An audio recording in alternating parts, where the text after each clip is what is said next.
howdy neighbor, it's me, Betty. So today on my walk and talk, on my evening walk, I am going to tell you guys a story about one of the most famous frontiersmen named John Colter. So John Colter was born in Virginia in 1774.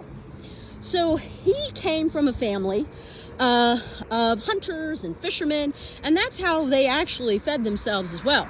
So he learned the fine arts of, feeding yourself, right, from what is out in nature. And he learned navigation skills as well. So John Colter loved to be outdoors because that was essentially his, formative years were spent outdoors, hunting and fishing and doing those things and hiking. And so he really grew up at the most perfect time for his particular skill set, right? As he had those skills that would be highly prized as a frontiersman. So, and of course, that's actually what he wanted to do when he came of age. And again, he came of age at the perfect opportunity, the perfect time for his unique skill set. So Thomas Jefferson had just purchased, right, most of what we know as the West today. So through the Louisiana Purchase. And so, of course, he also put together a group of an expedition that was going to go and explore the West, right? Explore the frontier. And so you have to remember that anything west of the Mississippi River at this time was considered the West. Okay, so John Colter, again, coming of age at this point, so he actually gets to go on this expedition, right, because of his skill set.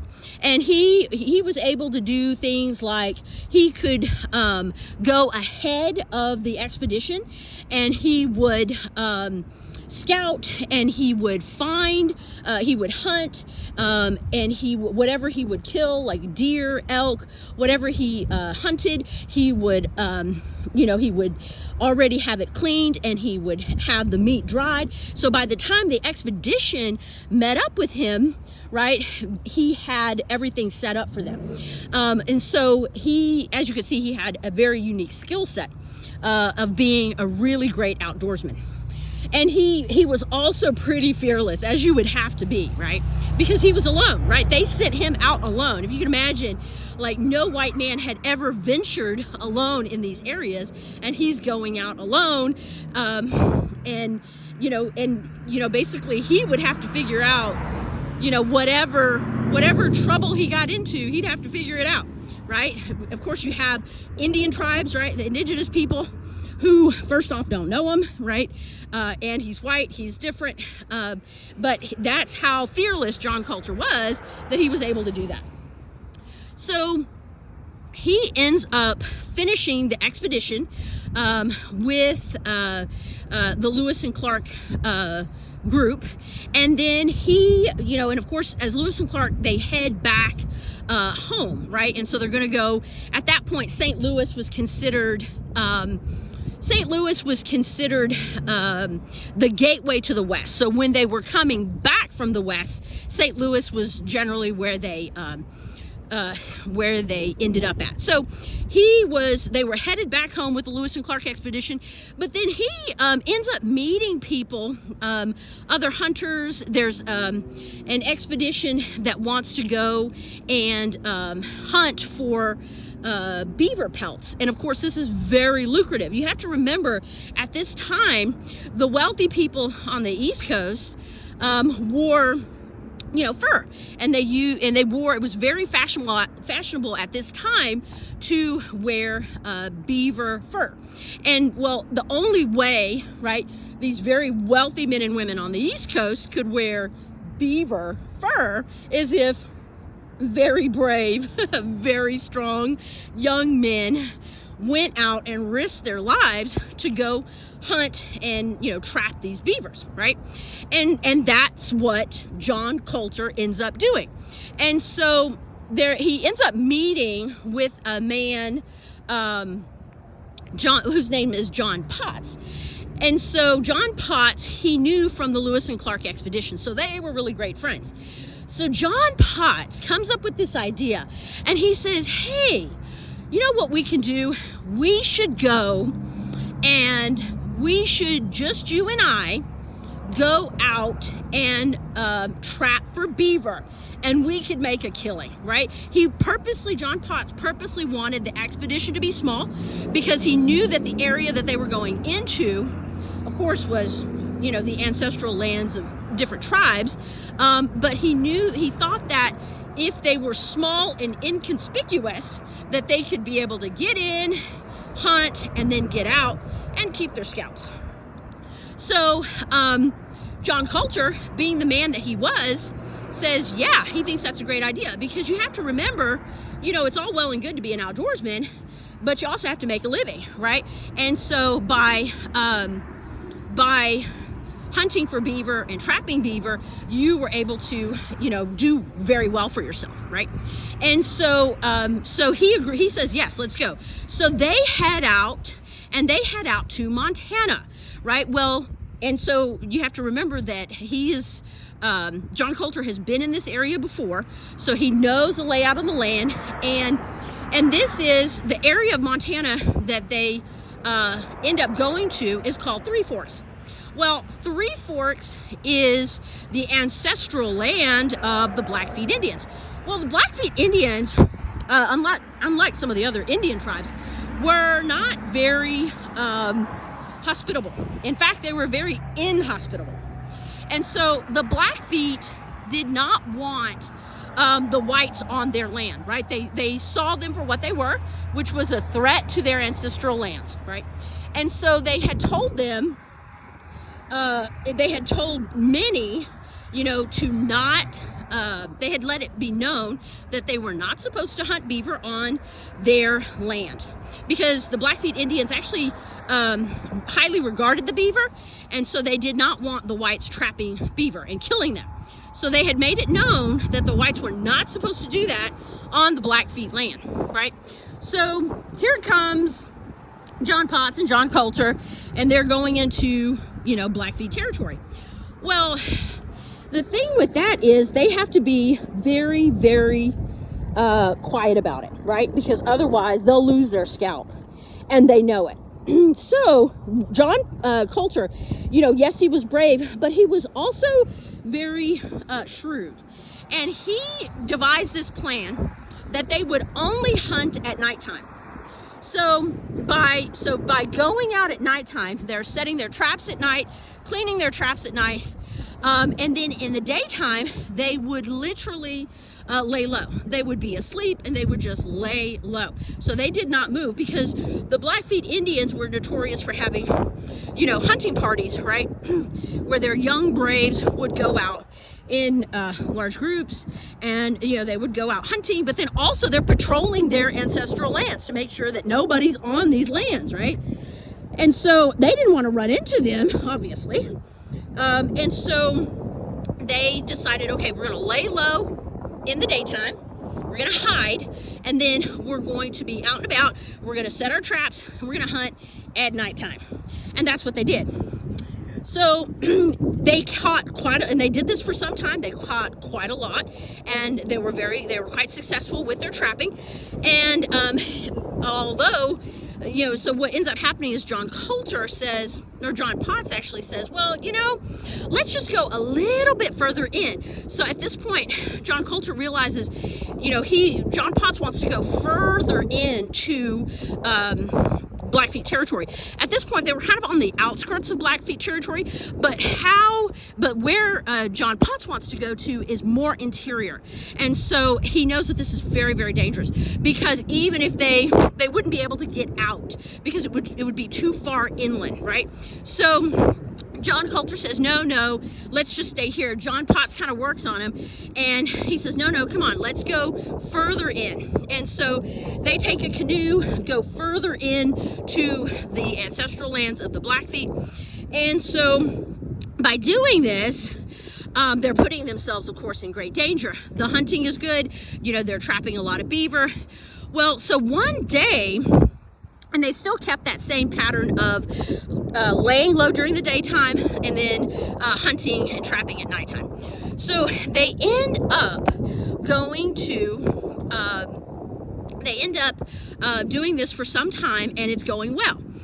Well then, as it happens, one day they're going down, they're on a canoe, and they're going down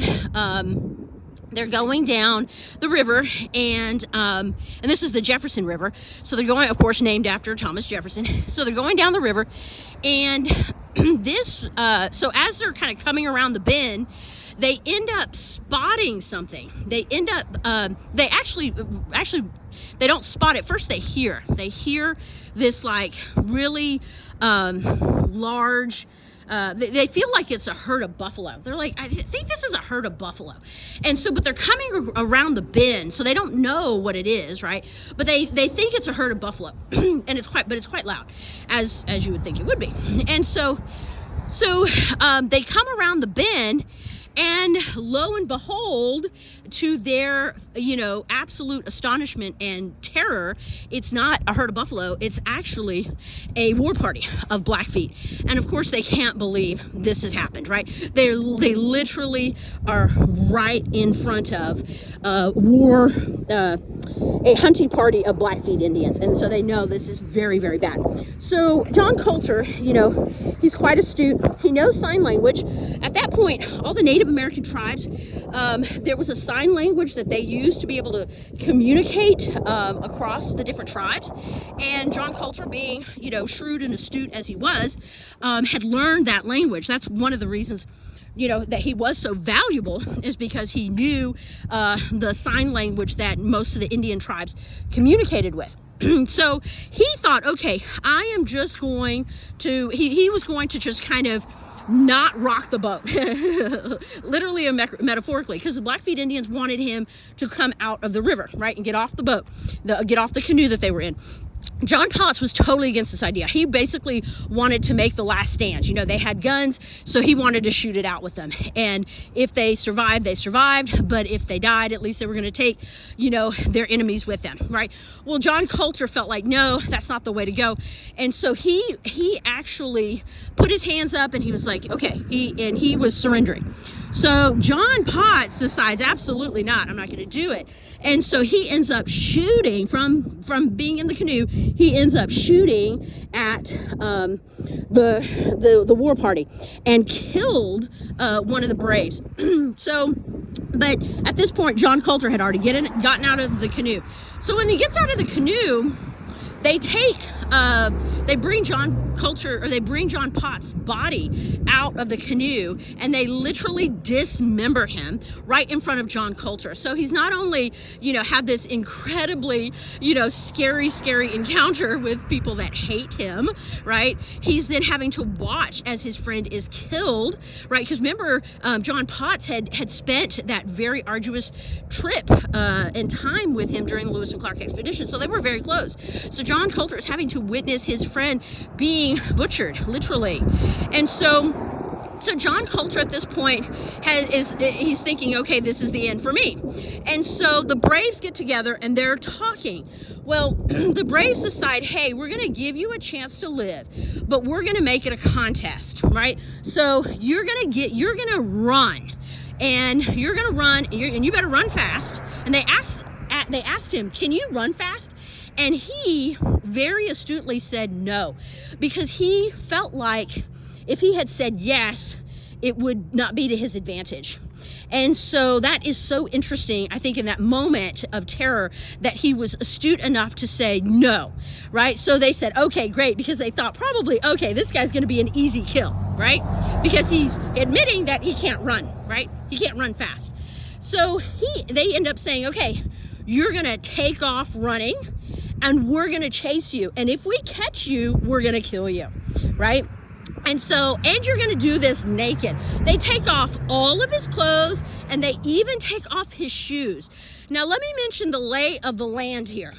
There is cactus in this area, and there is and rocks, and it is really a terrain that you cannot go barefoot in. It really is, and it really would hurt very, very much. So he ends up saying, so they end up taking off all his clothes, they take his shoes, and he's about to run, right? And so it's about 6 miles to the river. There's a river there. It's about 6 miles away, where they were at. And so they end up, he ends up taking off running, and John Colter, he's at the prime of his life, right? And so he's been an outdoorsman, right? So he is very, very strong. And even though the cacti, the ground is shredding his feet, he still runs, because he has they say it's like almost 100 braves, right, chasing after him, right? And he has to outrun them, right, or he dies, and he knows it, right? So he ends up running as hard as he can. So he's running, and he ends up at one point, as he's running, he gets to the point where he is so thoroughly exhausted and he cannot run anymore. So he decides to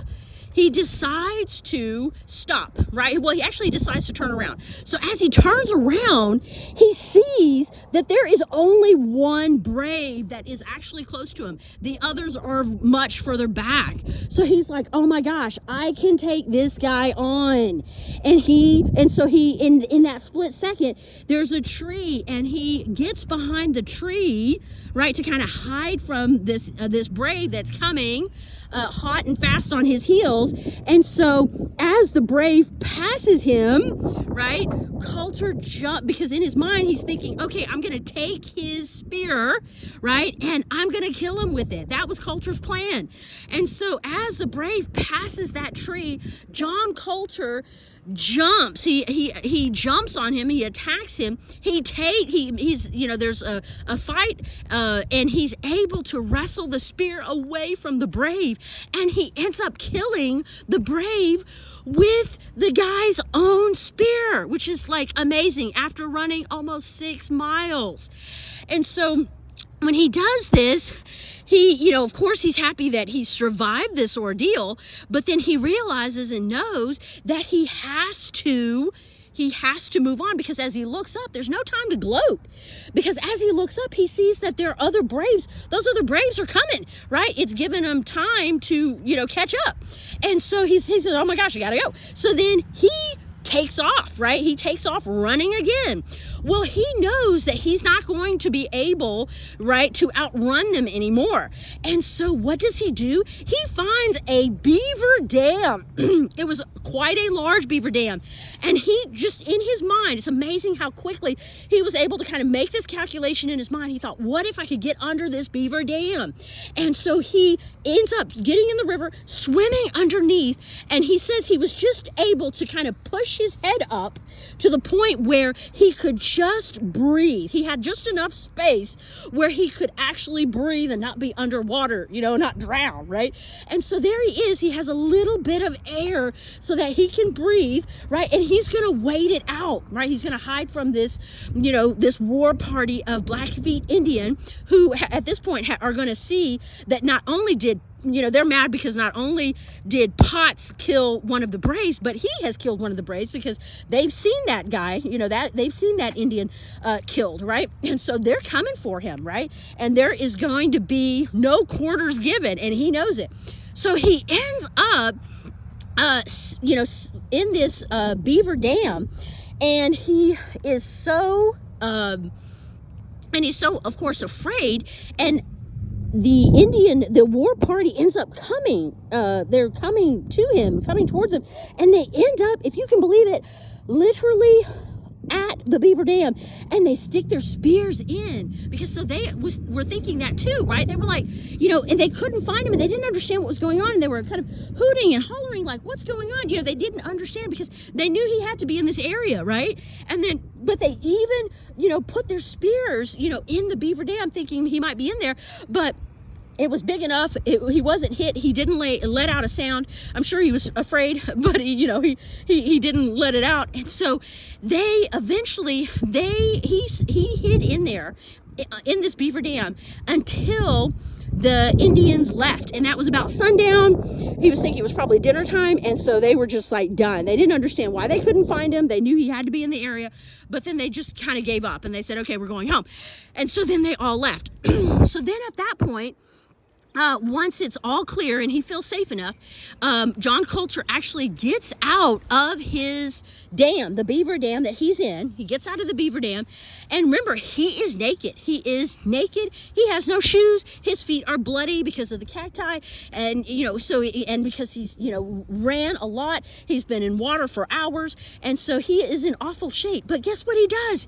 He starts running again, right? And he starts just walking because he knows that there was a camp of frontiersmen, and he was going to go and you know, he knew he had to get there to get to safety. So, but this camp was about 200 miles away. Do you know John Colter in that state, right?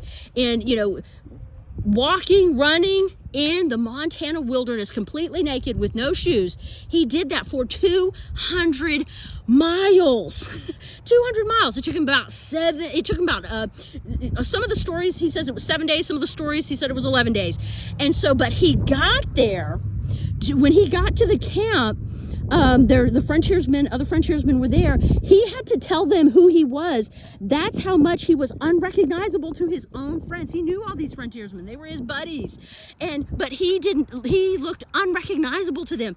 That's how much he had wasted away with all of, you know, what he had been through, the ordeal that he'd been through. And of course, you know, when you ask, well, what did he survive on 200, and you know, walking and running 200 miles, because again, remember, he had those skills other Indian tribes had taught him about finding berries and roots, and that's what he ate. He just ate along the way. He, you know, gleaned from nature and kept moving to get to camp. So again, when he gets to camp, his frontiersmen cannot recognize him. They just think, they cannot believe he actually survived, and because he looks so awful. And so he ends up of course, incredibly thankful that he was able to do that. The story then is called Colter's Run, because it's quite a famous story in its day. I think it should be revived. It's such a great story of perseverance, of strength, of just you know, confidence, of believing yourself and moving forward. And I remember when I heard that story, I thought, man, talk about being Ford tough, right? If he was, you know, to walk 200 miles naked in the Montana wilderness. I mean, that is Ford tough. And so, so literally that's the first thing I thought of. I was like, man, talk about being Ford tough. And so, you might ask, well, what did he do after this? Well, after this, he continued to go on expeditions. He had several near-death experiences, again with the Blackfeet Indian. The last one, a couple of his friends had been killed, and then he decided it was time to retire from the ancestral lands of the Blackfeet Indians. And so he then goes back he goes to Missouri, and he ends up building a small cabin, you know, from his, you know, the wealth that he had been able to accumulate from all of his, you know, beaver trapping days. He was able to build a small cabin on the Missouri River, and he ended up farming. And guess who that cabin was next door to? The cabin that he built was next door to Daniel Boone. So you had two frontiersmen who, you know, farmed along the Missouri River and lived to tell the tale. And so that is my story of John Colter. I hope you enjoyed this walk and talk. Until next time, bye.